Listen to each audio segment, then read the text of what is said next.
था। काफी तीखी प्रतिक्रियाएं लगातार आ रही हैं अबू आजमी के इस बयान के बाद। समाजवादी पार्टी के नेता अबू आजमी की औरंगजेब पर टिप्पणी के बाद सत्ता पक्ष विधायकों में आक्रोश फैल गया है। महाराष्ट्र विधानसभा में तीखी नोकझोंक के बाद सदन की कार्रवाई दिन भर के लिए स्थगित हुई। इससे पहले आजमी की टिप्पणी से सत्ता पक्ष विधायकों में जाहिर तौर पर एक बड़ी नाराजगी देखने मिली, जिसके कारण कार्रवाई में व्यवधान उत्पन्न हुआ और इस दौरान सदन की कार्रवाई 3 बार कुछ मिनटों के लिए स्थगित करनी पड़ी। अंततः दिन भर के लिए विधानसभा की कार्रवाई स्थगित कर दी गई। वहीं इससे पहले महाराष्ट्र के डिप्टी सीएम एकनाथ शिंदे ने सदन में भी कहा कि औरंगजेब एक हत्यारा था और सपा नेता की ये टिप्पणी बेहद निंदनीय है।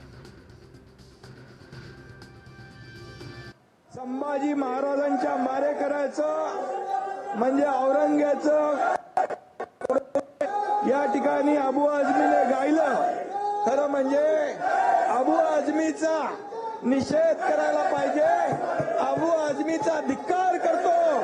अबू आझमी तर या ठिकाणी धिक्कार करत असताना या ठिकाणी वहीं उत्तर प्रदेश के डिप्टी सीएम ब्रजेश पाठक ने सपा विधायक अबू आजमी के बयान पर पलटवार करते हुए कहा कि समाजवादी पार्टी की मानसिकता देश विरोधी है। ब्रजेश पाठक ने कहा कि सपा नेता पर कड़ी से कड़ी कार्रवाई होनी चाहिए। इन पर कड़ी कार्रवाई होनी चाहिए। जिस ढंग से मुगल आक्रांताओं ने संस्कृत को छिन्न-भिन्न करने का असफल प्रयास किया था, आज हम कह सकते हैं कि भारतीय संस्कृत ने पूरी दुनिया को रास्ता दिखाने का काम किया है और इस प्रकार की भावनाएं अब भी उनके मन में हैं। उनकी मानसिकता को, समाजवादी पार्टी की मानसिकता को देश अच्छी तरह समझ रहा है।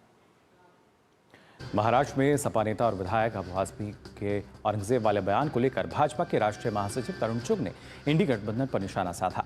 तरुण चुग ने कहा कि औरंगजेब ने हिंदुओं पर अमानवीय अत्याचार किए और इंडी गठबंधन के नेता वोट बैंक की राजनीति के कारण उनका गुणगान कर रहे हैं। चुग ने इसे दुर्भाग्यपूर्ण बताया।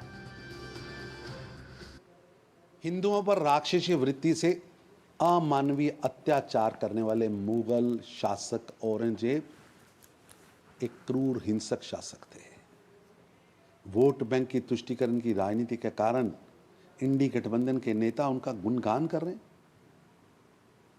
महामंडित कर रहे हैं।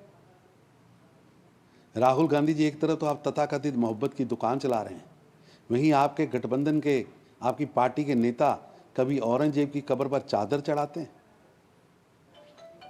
कभी खिलाड़ियों का अपमान करते हैं, कभी सनातन का अपमान, कभी संस्कृति का अपमान, कभी देश के इंस्टीट्यूशंस का अपमान करते हैं।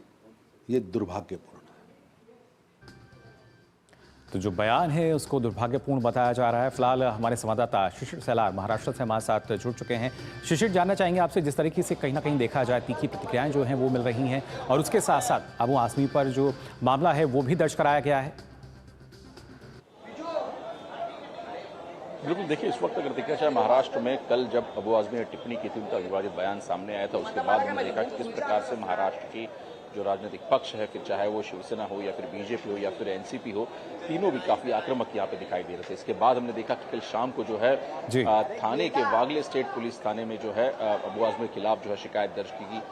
फिर एक शिकायत मुंबई के एक पुलिस थाने में दर्ज कर गई। हालांकि आज सुबह जब सदन की कार्रवाई चुकी, आज का पहला दिन अगर देखा जाए तो सदन का था, तो ऐसे में जब कार्रवाई शुरू हुई तो उसके बाद हमने देखा कि किस प्रकार से जो सत्ता पक्ष के विधायक थे वो काफी आक्रामक थे। विधानसभा का कामकाज शुरू होने से पहले ही जो है विधानसभा की सीढ़ियों पर जो है आंदोलन शुरू कर दिया गया। हालांकि इसका असर हमने सदन में भी देखा। जैसे ही सदन शुरू हुआ उस वक्त हमने देखा कि किस प्रकार से जो सत्ता पक्ष के विधायक थे वो आक्रामक थे। उन्होंने जो है कहीं ना कहीं सदन में भी इस बारे में जो है चर्चा की और साथ ही साथ इस बारे में जो है उनका निषेध किया है। हालांकि इस पर सबसे अगर मुखर देखें तो राज्य के उप मुख्यमंत्री एकनाथ शिंदे ने बयान सदन में दिया कि जिस प्रकार से टिप्पणी की गई है वो निंदनीय टिप्पणी है और साथ ही साथ उन्होंने ये भी कहा कि अबू आजमी को जो है सदन से निष्कासित करना चाहिए, उनको सस्पेंड करना चाहिए उनके अवधि के लिए, पूरे अवधि के लिए। तो ये कहीं ना कहीं मांग भी इस वक्त जो है शिवसेना की तरफ से उठाई गई है। इस वक्त अगर देखा जाए तो सदन की कार्रवाई आज पूरे दिन भर के लिए स्थगित कर दी गई है। जी बिल्कुल शिशिर, और खासतौर से कोई पहली दफ़ा नहीं है जब अबू आजमी ने इस तरह का विवादित बयान दिया हो। इससे पहले भी कई बार विवादित बयान देकर जाहिर तौर पर चर्चाओं में रहे हैं। लेकिन अब क्या माना जाए, क्या अपने इस बयान के बाद से औरंगजेब के प्रति अपना प्रेम जताकर चौतरफा घिरते हुए नजर आ रहे हैं? बिल्कुल, देखिए इस वक्त सबसे पहले हमें देखना होगा कि किस प्रकार से विवादित बयान जो है औरंगजेब ने किया था। उन्होंने किस प्रकार से मुगल शासनकाल को कहा था कि वो एक ऐसा शासनकाल था जिस वक्त भारत जो है सोने की चिड़िया बना था, फिर चाहे वो जीडीपी ग्रोथ हो जी।